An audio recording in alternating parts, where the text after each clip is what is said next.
అందరికీ నమస్కారం. ఈరోజు మనం ఓటు ప్రాముఖ్యత గురించి, ఓటు అనేది ఎలా వచ్చింది, అసలు ఓటు వచ్చిన తర్వాత ఏం జరుగుతుంది, అసలు ఓటు ప్రక్రియ అనేది బ్యాలెట్ పేపర్ నుండి చిన్నగా ఈవీఎం మిషన్లకి ఎలా మళ్ళింది అనే అంశం మీద మనం కొన్ని విషయాలు తెలుసుకుందాం. ఎందుకంటే దీన్ని ఎవరు కూడా తీసిపారేయాల్సినటువంటి అవసరం లేదు. ఎందుకంటే ఇది ప్రతి ఒక్కళ్ళకు కూడా అవసరమైనటువంటి విషయం. ప్రతి ఒక్కళ్ళకు కూడా ఇది చాలా ముఖ్యమైనటువంటి విషయం. దీన్ని ఒక 5 నిమిషాల టైం కేటాయించి ప్రతి ఒక్కరూ వినాల్సినటువంటి అంశం అనమాట. ఇక మన టాపిక్లోకి వెళ్దాం. విషయం ఏంటంటే 2019కి ముందు భారతదేశంలో 40 లక్షల ఈవీఎంలు భారతదేశంలో తయారు చేయడం జరిగింది.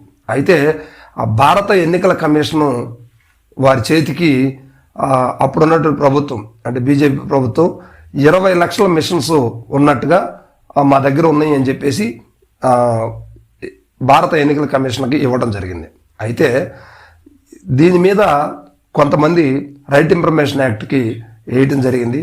దాంట్లో 40 లక్షలు ఈవీఎంలు తయారు చేయడానికి లేదా కొనడానికి కొటేషన్ వేసినట్టు 40 లక్షలు ఈవీఎంకి కాస్ట్ ఎంత అయితే ఉంటుందో అంత గవర్నమెంట్ భరించి 40 లక్షల మిషన్లు తయారు చేశారని చెప్పేసి ఒక నివేదిక అయితే కేంద్ర ప్రభుత్వం ఇచ్చింది. అయితే భారత ఎన్నికల కమిషన్ ఏం చెప్తుందంటే మా చేతికి ఇచ్చింది మాత్రం 20 లక్షల ఈవీఎంలే, మిగతా ఏమైనాయో మాకు తెలియదు అన్నారు. అంటే ఈ పాటికి మీకు అర్థమై ఉండాలి. అంటే ఎన్నికల కమిషన్కి ఇచ్చినటువంటి 20 లక్షల ఈవీఎంలు కూడా సరిగ్గా పనిచేస్తున్నాయా లేదా. అసలు ఇప్పుడు మనకు కావాల్సింది ఏంటంటే ఈ భారత ఎన్నికల కమిషన్ ఇండియా ఎలక్షన్ కమిషన్కి వచ్చేసి 20 లక్షల ఈవీఎంలు ఆ దగ్గర ఉంటే అవి సరిపోని పరిస్థితి. ఇప్పుడు అన్ని స్టేట్స్కి ఒకేసారి ఎలక్షన్ జరుగుతుంటే అవి సరిపోని పరిస్థితి. అయితే కొన్ని వర్గాలు ఏం చెప్తున్నాయంటే ఇప్పటికి కూడా ఐక్యరాజ్య సమితిలో ఉన్నటువంటి దేశాల్లో ఎక్కువ దేశాలకి 1/3 మెజారిటీ పీపుల్ ఉన్నటువంటి దేశాలు ఇంకా బ్యాలెట్ పేపర్నే ఉపయోగించడం అనేది మెయిన్గా మనం ఆలోచించాల్సిన విషయం అనమాట. అంతేకాదు ఇండియాలో కూడా మొన్నటి వరకు కూడా కొన్ని చోట్ల బ్యాలెట్లు వాడారు. ఇప్పుడైతే పూర్తిగా ఈవీఎంలు వైపే రద్దయిపోయింది. అయితే ఈ విషయం ఎందుకు చెప్తున్నానంటే ఈవీఎంలు ఇప్పుడు వరకు దాంట్లో ఒకటి మనం ఏదైతే ప్రెస్ చేస్తామో అది ఇంకోటి పడుతుందనే అపోహతో కొంతమంది ఉన్నారు. అయితే రీసెంట్గా మేము కూడా ఆ డెమోన్స్ట్రేషన్ క్లాస్కి వెళ్ళటం జరిగింది మీడియా ప్రతినిధులుగా. అక్కడ చూసినటువంటి విషయాలు ఏంటంటే ఇదివరకు జస్ట్ ఆ ప్యాడ్ ఏదైతే ఉందో అందులో మనం ఒక బటన్ నొక్కుతాం అనమాట. ఆ బటన్ నొక్కినప్పుడు అది ఏ విధంగా ఓటు పడుతుంది అనేది మనకి ఆ రెడ్ లైట్ గ్రీన్ లైట్ ఎలగటం చూపిస్తుంది, ఓటు పడింది అనేది అర్థమవుతుంది. కానీ ఈసారి సపరేట్ ఒక పక్కన ఇంకో బాక్స్ ఒకటి పెట్టాడు అనమాట. అంటే మన ఏటీఎంలో డబ్బులు ఎలా తీసుకుంటామో ఆ డబ్బులు ఎలా వస్తాయో, ఆ డబ్బులు వచ్చిన తర్వాత మనకి మనం మనీ కలెక్ట్ చేసుకున్న తర్వాత ఒక రిసిప్ట్ వస్తుంది.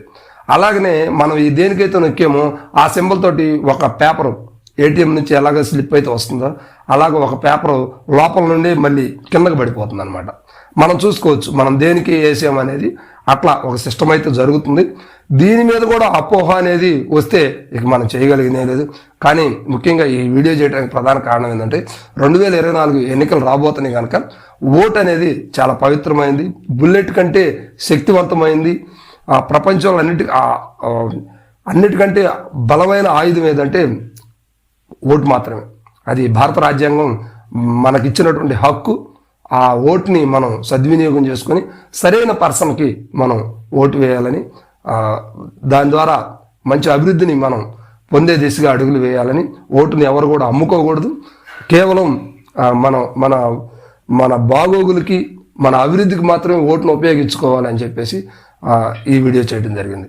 మరి ఈవీఎంలని పక్కన పెట్టేసి ఆ బ్యాలెట్ పేపర్ని పెడతారా లేదనేది తర్వాత విషయం. కానీ ముందుగా అయితే మాత్రం ఈవీఎంలోనే మనం దేనికి వేసాము అనేది తెలుసుకోవడం కోసం ఇంకొక ప్రత్యేకమైన మిషన్ దానికి అమర్చబడింది.